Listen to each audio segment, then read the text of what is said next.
Hello friend, नमस्ते, प्रणाम। मैं किरण राजपूत आप सभी का स्वागत करती हूँ अपने चैनल में। आज मैं बहुत ही सुंदर सोहर गीत लेके आई हूँ। आप लोगों को जैसा भी लगेगा कमेंट में ज़रूर बताइएगा। अच्छा लगे तो लाइक कमेंट शेयर कीजिए। मेरे चैनल पर जो न्यू है तो मेरे चैनल को सब्सक्राइब करिए, बेल आइकन को दबाना ना भूलिएगा ताकि मेरा न्यू वीडियो आप तक पहुँचता रहे। तो चलिए गीत को स्टार्ट करती हूँ। मरई में बाबा मोरे बियाह कैले कोठा में गावनवा कैले कोठा में गवनवा कैले हो कि आरे मुहावा उगाड़ी प्रभु देखले धनी बड़ा सुंदर धनी बड़ा सुंदर।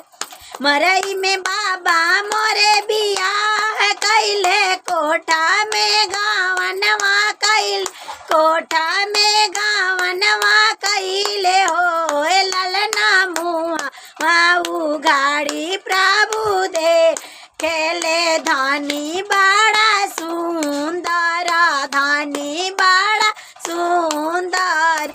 जनी करिए धनिया आंगन घर जानी बरत नमजिया जानी बरत नमजिया हो ए धनिया जान करिया राम के रसो या चुनड़िया तोहरो बाची जये चुनड़िया तोहरो बाची ए धनिया जान करिया राम के रसोईया चुनरिया तोहरो बाची जये चुनरिया तोहरो बाची जय के करिए प्रभु आंगन घर के ही बरत नमजिए के ही बरत नमजिए हो ए ललना के करिए राम के रसोईया चुनरिया हमरो बाची जइए चुनरिया हमरो बाची जइए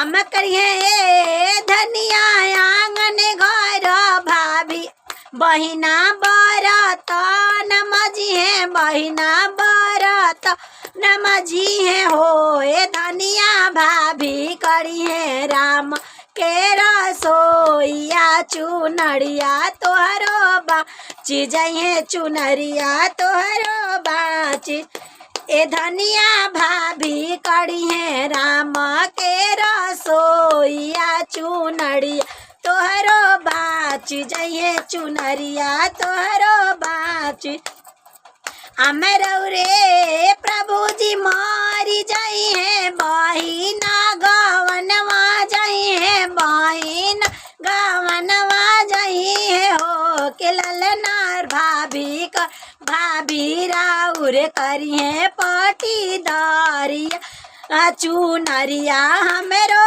ना बचिए चुनरिया हमरो ना ए ललना भाभी राउर करिए पटीदारिया चुनरिया हमरो ना बचिए चुनरिया हमरो ना हम करबो ए धनिया आंगन घर हमी बरत नमजबो हमी बरत नमजबो ए धनिया हम करबो राम के रसोईया चुनरी तोहरो बाची जइए चुनरिया तोहरो बाची ए धनिया हमी करबो राम के रसोईया चुनरिया तोहरो बाची जइए चुनरिया तोहरो बाची।